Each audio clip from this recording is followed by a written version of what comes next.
कैसे हो बेटी बेटा। आज की गीता के लिए तैयार? मैं भी।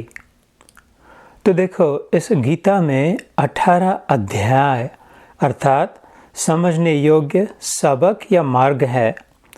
उनमें से पहला है अर्जुन विषाद योग, अर्थात अर्जुन के मन में जो नकारात्मक विचारों और भावनाओं का विष फैल रहा था, उससे छुट्टी या मुक्ति। इस अध्याय में अर्जुन उन कमज़ोर और दुखी करने वाले विचारों को मेरे पास यानी कृष्ण के पास लाया और फिर शुरू हो गई उस विष को उतारने वाली मेरी गीता रूपी अमृत वर्षा।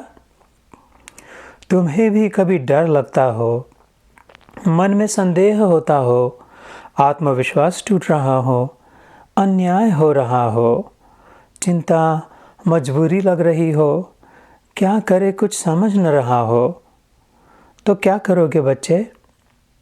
जैसे कभी स्कूल में अथवा मित्रों भाइयों के बीच, पड़ोसियों में कुछ गलत हो गया हो, पढ़ाई का, परीक्षा का, रिजल्ट का टेंशन आ गया हो, पेपर बिगड़ गया हो, निराश लग रहा हो, तो अपने अंदर के इस विष को कैसे उतारे?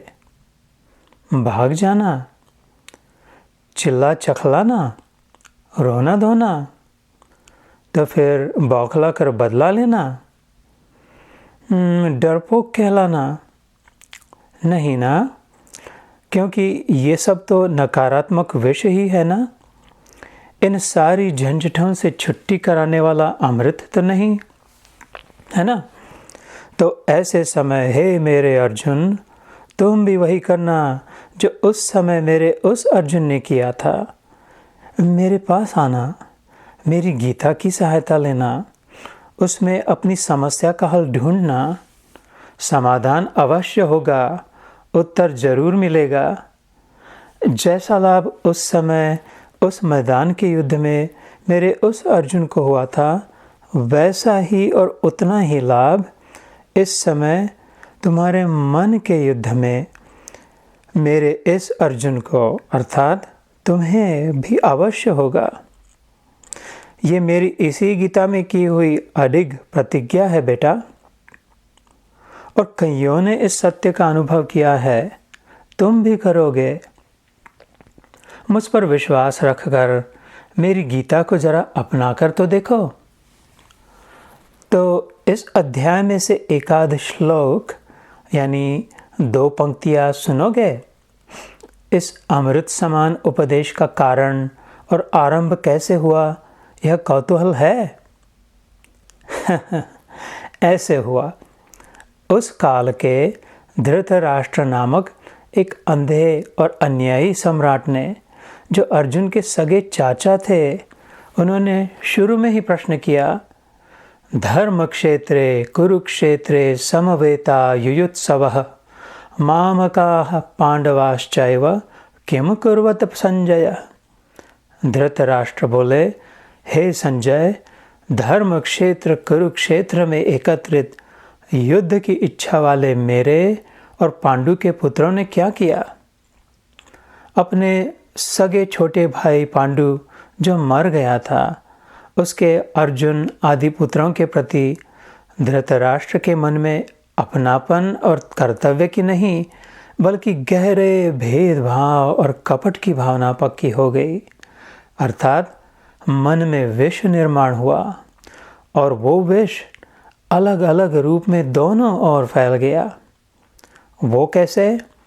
महाराज धृतराष्ट्र का दुष्ट और जिद्दी पुत्र दुर्योधन घमंडी, अत्याचारी, अधर्मी और हिंसक हो गया, और धृतराष्ट्र का भतीजा अर्जुन उधर संशय से घिरा, दुख में डूबा, भयभीत और खोया सा होकर भीतर ही भीतर गोते खाने लगा।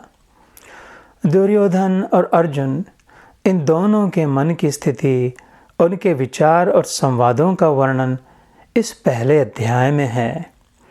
दोनों और विष जो लालच, मोह और अनाचार से निकल पड़ा। इसलिए तुम सभी को सतर्क और सावधान रहना चाहिए, नहीं तो इतना मेरा समर्थ, सबल, सक्षम अर्जुन भी बेचारा युद्ध शुरू होने से पहले ही हार मानने को तैयार हो गया, क्योंकि अभी उसके भीतर जो विष फैल गया था उस पर मेरे गीता रूपी अमृत की वर्षा प्रारंभ नहीं हुई थी ना। तो फिर अब क्या होगा?